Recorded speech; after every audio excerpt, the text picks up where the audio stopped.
Throughout history, creativity and tea have often traveled together. Writers, artists, poets, photographers, musicians, thinkers. Many of them seem to find their way back to a cup of tea. Not because tea magically creates ideas, but because it creates something else. The conditions in which ideas can emerge.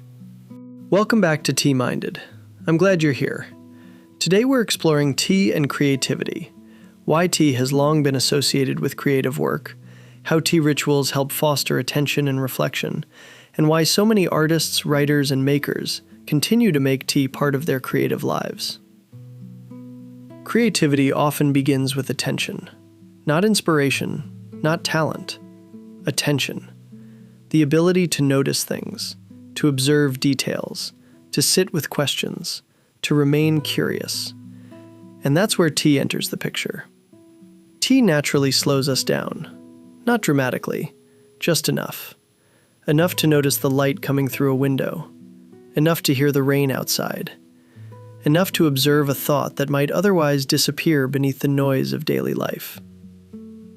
I think one reason tea pairs so well with creative work is that it encourages a different pace. Modern life rewards speed. Faster responses, faster content, faster decisions. Creativity rarely operates that way. Good ideas often arrive slowly. They emerge during walks, conversations, quiet mornings, or while waiting for a kettle to boil. Tea creates small pockets of unstructured time, and unstructured time is often where creativity lives. Many people assume creativity is about producing something: a book, a painting, a photograph, a piece of music. But creativity actually begins much earlier. It begins with paying attention, with noticing. Tea supports that process beautifully. The aroma, the warmth, the ritual. Each step encourages presence, and presence often becomes the foundation of creative work.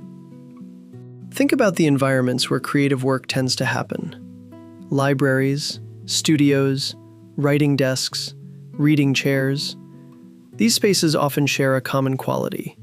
They are designed for focus. Tea contributes to that atmosphere. A cup of tea beside a notebook signals something. Not urgency, not productivity, but attentiveness. A reminder that this moment is worth inhabiting fully. Writers have long understood this. Many authors developed rituals around tea. Not because tea provided literary genius, but because rituals help the mind transition into creative work. The ritual itself becomes a doorway, a signal that it is time to pay attention, time to think, time to create. The same is true for artists and photographers. Creative work often requires sustained observation, looking carefully, seeing relationships, noticing patterns. Tea cultivates many of the same habits. It teaches patience. It rewards attention. It encourages slowing down long enough to actually see. I think tea also changes our relationship with pressure. Creativity suffers when every moment feels productive or transactional. Tea introduces a gentler rhythm, a slower rhythm, one that values process as much as outcome. That shift matters, because some of our best ideas emerge when we stop chasing them. There is also something wonderfully analog about tea, the physicality of it, the leaves, the kettle, the cup. In a digital world, creative people are increasingly searching for tactile experiences that engage the senses. Tea provides exactly that. It grounds us in the physical world, and creativity often flourishes when we reconnect with tangible things. One of my favorite creative rituals is remarkably simple. A cup of tea, a notebook, 10 quiet minutes. No expectations, no pressure to produce anything brilliant, just attention.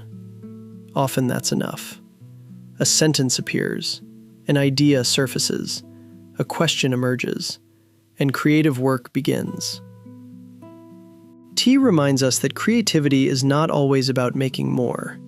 Sometimes it's about noticing more, seeing more clearly, listening more carefully, being more present. Those are creative acts too. And perhaps that's why tea continues to appeal to so many writers, artists, and makers. Not because it provides answers, but because it creates space. Space for reflection, space for curiosity, space for imagination. In a world increasingly defined by distraction, that space becomes incredibly valuable.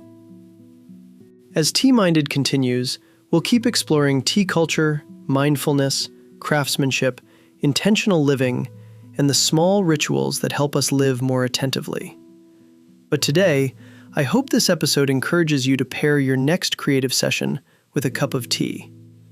Open the notebook, pick up the camera, sit at the desk, pour the tea, and see what happens.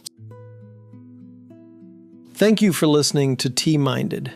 If you enjoyed this episode, I hope you follow the podcast and share it with someone who loves tea, writing, art, photography, or creative work. And until next time, put the kettle on, make something meaningful, and stay tea-minded.